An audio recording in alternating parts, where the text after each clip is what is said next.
Students, आज करेंगे जो मिसलेनियस टाइप्स की प्रॉब्लम है आपकी वो 9.2 एक्सरसाइज के जस्ट बाद आपकी जो मिसलेनियस प्रॉब्लम है उनको देखो आप। फर्स्ट एग्जांपल क्या है आपके पास, उसमें Nafees bought a computer system for 40,000 से he sold it to Sanjay at a loss of 4%। How much did Sanjay spend? If Sanjay sells it for ₹40,322 Vishal, find the profit percent earn by the Sanjay. देखो आपके पास क्या है कि जो नफीज है उसने कंप्यूटर सिस्टम को कितने में खरीदा, 40,000 रुपये में, ठीक है। और उसने क्या किया, संजय को बेच दिया इसको कितने परसेंट लॉस के ऊपर, 4% लॉस के ऊपर संजय को क्या कर दिया, बेच दिया। How much did Sanjay spend? तो आपको ये बताना है कि संजय ने जो है इस कंप्यूटर के ऊपर कितने पैसे खर्च किए। अब देखो जितने पैसे में आपका जो नफीज है वो संजय को क्या करेगा, बेचेगा कंप्यूटर को, संजय के लिए वो मनी क्या हो जाएगी आपके पास, उतना ही पैसा स्पेंड करेगा। तो इसका मतलब जो कंप्यूटर का सेलिंग प्राइस है नफीज के लिए, वो संजय के लिए क्या बन जाएगा, कॉस्ट प्राइस बन जाएगा इसका, ठीक है। तो अब देखो आपको गिवन क्या है, जो भी कंप्यूटर है उसका बोर्ड का मतलब क्या होता है, कॉस्ट प्राइस। कॉस्ट प्राइस कितना है आपके पास, कॉस्ट प्राइस ऑफ कंप्यूटर किसके लिए, नफीज के लिए कितना है आपके पास, 14,000, ठीक है। लॉस कितना दे रखा है आपके पास, लॉस इज इक्वल टू 4%, ठीक है। तो आपको बता रखा है कि अगर सेलिंग प्राइस दे रखा, सॉरी कॉस्ट प्राइस दे रखा और लॉस परसेंट दे रखा, तो आपका जो सेलिंग प्राइस है वो कितना हो जाएगा, उसका formula selling price is equal to 100 minus loss percent divided by 100 into आपका सीपी। सारी चीज़ें गिवन है, फॉर्मूले में पुट कर दो, आपके पास क्या आ जाएगा, सेलिंग प्राइस आ जाएगा कंप्यूटर का।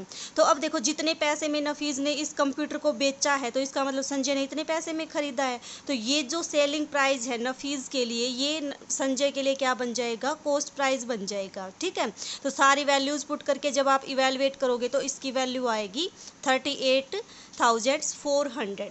तो इसका मतलब क्या हुआ, नफीज ने 40,000 का तो कंप्यूटर खरीदा और बेचा कितने का, 38,400 रुपये का, किसको, संजय को।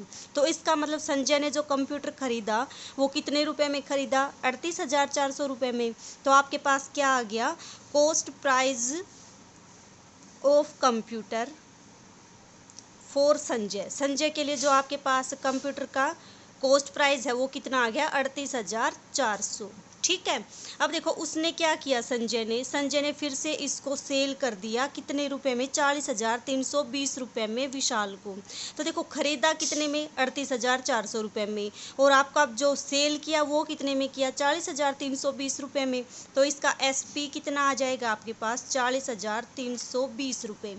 अब 38,400 रुपये में कोई चीज़ खरीद के अगर 40,320 रुपये में बेची जाएगी तो आपके पास क्या होगा, प्रॉफिट होगा। कितना प्रॉफिट होगा आपके पास, selling price minus cost price. तो कितना आ जाएगा आपके पास, 40,320 माइनस 38,400। तो आपके पास क्या आ जाएगा, इसका जो प्रॉफिट आएगा वो दोनों को सब्ट्रैक्ट कर दो, कितना आएगा आपके पास, 1920 रुपये का क्या हो गया, इसको प्रॉफिट हुआ। आपको क्या बताना है, प्रॉफिट परसेंट में बताना है। तो कैसे बताओगे, जितना प्रॉफिट हुआ है वो किससे डिवाइड कर दोगे, जो आपका कॉस्ट प्राइस है उससे, और इनटू में 100 से। तो कितना आ जाएगा आपके पास, 1920 बटे कितना आएगा आपके पास, 38,400 इंटू 100। ये आपके पास क्या है, प्रॉफिट परसेंट, ठीक है। तो जब इसको इवेलुएट करोगे आप तो आपके पास आएगा 5%, ठीक है। तो ये था आपका एग्जाम्पल फर्स्ट। क्या था, नफीज ने कंप्यूटर को 40,000 में खरीद के संजय को बेच दिया कितने लॉस के ऊपर, 4% लॉस के ऊपर। तो यहाँ से आपने क्या बता दिया, कंप्यूटर का सेलिंग प्राइस बता दिया। जो सेलिंग प्राइस था नफीज के लिए वो आपका संजय के लिए क्या बन जाएगा, कॉस्ट प्राइस बन जाएगा। अब संजय ने खरीदा तो 3800 रुपये का, बेचा कितने का, 40,320 रुपये का। तो क्या होगा, उसको प्रॉफिट होगा। और अगर प्रॉफिट आ गया आपके पास तो प्रॉफिट परसेंट कैसे निकालते हो, जितना प्रॉफिट हुआ है वो डिवाइड में जो उसका कॉस्ट प्राइस होता है वो इंटू 100, और ये आपके पास क्या आ जाएगा, प्रॉफिट परसेंट आ जाएगा। तो ये था आपका एग्जाम्पल फर्स्ट। अब एग्जाम्पल सेकंड देखो। सेकंड एग्जाम्पल में देखो क्या दे रखा है आपको, सुनील बोट सम एप्पल्स। सम एप्पल्स मीन्स नंबर नहीं दे रखा, कितने एप्पल खरीदे गए हैं, ठीक है। कुछ एप्पल्स खरीदे, किस रेट के ऊपर खरीदे कि 100 रुपये के 6 सेब के हिसाब से उसने कुछ एप्पल्स खरीदे। सिर्फ 6 एप्पल नहीं खरीदे हैं उसने कुछ एप्पल खरीदे हैं जिनका रेट कितना है आपका कि 100 रुपये में कितने एप्पल आए हैं आपके, 6 एप्पल आए हैं, ठीक है। And some number of apples at the rate of 10 4 rupees 100। कुछ को तो खरीदा है 10 के 6 के हिसाब से, और कुछ को कैसे खरीदा है उसने 100 रुपये के 10 के हिसाब से, मीन्स 100 रुपये के 6 सेब और 100 रुपये के 10 सेब, ठीक है। और उनको आपस में क्या कर दिया, मिक्स कर दिया। फिर क्या किया उसने, जो भी मिक्स करने के बाद एप्पल बने हैं उनको उसने सोल्ड कर दिया किस रेट से, 300 रुपये के 16 सेब के हिसाब से। तो आपको क्या फाइंड आउट करना है, उसका लॉस और प्रॉफिट फाइंड आउट करना है परसेंट में, ठीक है। आपके पास क्या थे, कुछ एप्पल्स ये थे, ये किस रेट से हैं आपके पास, 6 एप्पल हैं कितने रुपए के, 100 रुपये के। ये एप्पल कितने हैं आपके पास, ये आपका देता है 10 एप्पल देता है, वो कितने रुपए में, 100 रुपये में, 100 रुपये में 10 एप्पल देता है, ये 100 रुपये में 6 एप्पल देता है। दोनों को क्या कर देता है, मिक्स कर देता है। मिक्स करने के बाद क्या है आपके पास, किस रेट से देता है मिक्स होने के बाद, कि 300 रुपये में कितने एप्पल देता है वो, 16 रुपये, 16 एप्पल देता है। इस हिसाब से उनको क्या कर देता है, बेच देता है। तो आपको क्या बताना है कि उसको प्रॉफिट होगा या लॉस होगा और कितना परसेंट होगा, ठीक है। तो देखो इस टाइप की प्रॉब्लम कहीं भी दे रखी हो जिसमें आपको टोटल नंबर ऑफ एप्पल ना दे रखे हो कि कितने एप्पल खरीदे गए, और इस तरह से दे रखा हो कि इतने रेट से इतने खरीदे, इतने रेट से इतने खरीदे, तो आप उसमें क्या करोगे, टोटल नंबर ऑफ एप्पल कैसे निकालोगे, जो भी ये नंबर दे रखे हैं उन दोनों का एलसीएम ले दो, ठीक है। और उनको मान लो कि वो आपके पास टोटल नंबर ऑफ एप्पल्स हैं। तो आपने क्या मान लिया, let total number of apples, total number of apples कितने मान लिया आपने, 6 का और 10 का एलसीएम ले दो, कितना आ जाएगा आपके पास, 240 आ जाएगा। तो आपने क्या मान लिया कि आपके पास 240 सेब हैं, ठीक है। अब देखो इन 240 सेब में से उसने क्या किया, 100 के हिसाब से 6 सेब खरीदे, ठीक है। तो देखो 100 रुपये में कितने सेब खरीदे हैं उसने, 6 सेब खरीदे हैं, और आपके पास टोटल नंबर ऑफ सेब कितने हैं, 240। तो देखो क्या आया आपके पास, आपने मान लिया 100 रुपये में कितने खरीदे सेब, 6 सेब। 1 रुपये में कितना खरीदा उसने, या फिर एक काम करो, देखो आपको क्या निकालना है, आपको निकालने हैं ये आपके पास टोटल नंबर ऑफ एप्पल्स हैं, ठीक है। इन एप्पल्स का आप कॉस्ट प्राइस निकाल दो। कॉस्ट प्राइस कैसे निकालोगे, अगर आपके पास 6 एप्पल का जो कॉस्ट प्राइस है वो 100 है, तो एक एप्पल का कॉस्ट प्राइस कितना आएगा, 100/6, और 240 का कितना आ जाएगा आपके पास कॉस्ट प्राइस, 100/6 इंटू 240, तो कितना आ जाएगा आपके पास, जब इसको आप सोल्व करोगे तो 6 चौके 24, 0, ये आपके पास आ गया 4000 रुपये। तो इसका मतलब क्या हुआ कि 240 जो एप्पल हैं आपके पास उनका कॉस्ट प्राइस कितना आ गया, 4000 रुपीज़ आ गया। किस रेट से, जब आपने 100 के 6 सेब खरीदे उस हिसाब से। अब देखो दूसरे केस में उसने क्या किया, 100 के 6 10 के हिसाब से खरीदे, तो यहाँ से भी क्या करो आप, इनका कॉस्ट प्राइस निकाल लो। आपने क्या मान लिया कि आपको क्या निकालना है ना, कॉस्ट प्राइस निकालना है। तो इसका मतलब देखो 10 सेब खरीदे 100 रुपये के, ठीक है। 10 सेब कितने के खरीदे उसने, 100 रुपये के।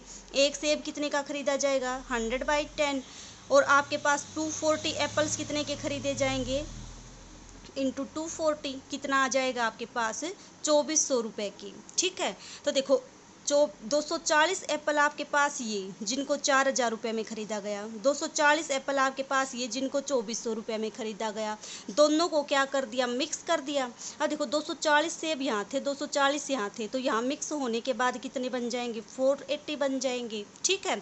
अब देखो यहाँ पे जो एप्पल बेचे गए हैं वो किस हिसाब से बेचे गए हैं कि 300 रुपये के तो कितने बेचे हैं, 16 सेब बेचे हैं, और आपको कितने सेब का फाइंड आउट करना है, कॉस्ट प्राइस 480 का।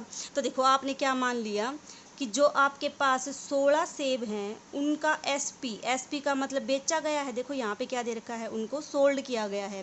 तो 16 एप्पल का जो एसपी है वो कितना है, 300। एक एप्पल का एसपी कितना आ जाएगा, 300/16, और टोटल कितने हैं आपके पास, 480। तो 480 एप्पल्स का सेलिंग प्राइस कितना आ जाएगा आपके पास, 300/16, 16 इंटू 480 कितना आएगा आपके पास इज इक्वल टू, ये आपका आ जाएगा 9000।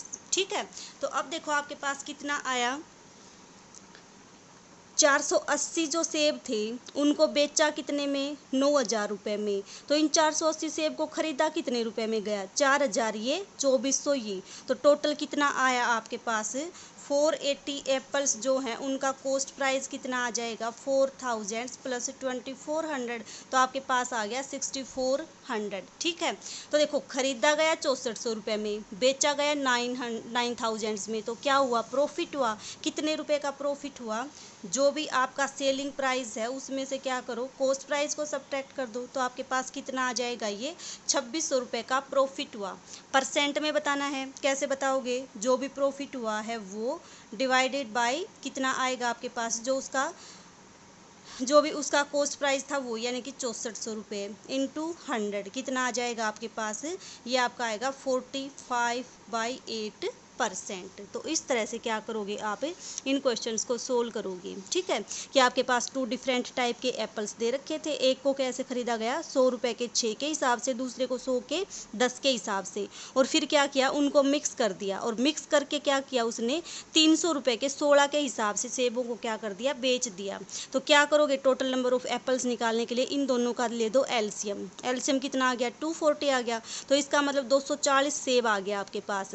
अब देखो 100 रुपये में खरीदे गए 6 सेब, ठीक है, तो 240 सेबों को कितने रुपए में खरीदा जाएगा, 4000 रुपीज़ में। ठीक है, इस रेट से अगर आपने सेब खरीदे हैं तो 240 का जो आपके पास कॉस्ट प्राइस आएगा वो कितना आ जाएगा, 2400 रुपये आ जाएगा। दोनों को मिक्स करके कितने बन गए, 480 सेब बन गए।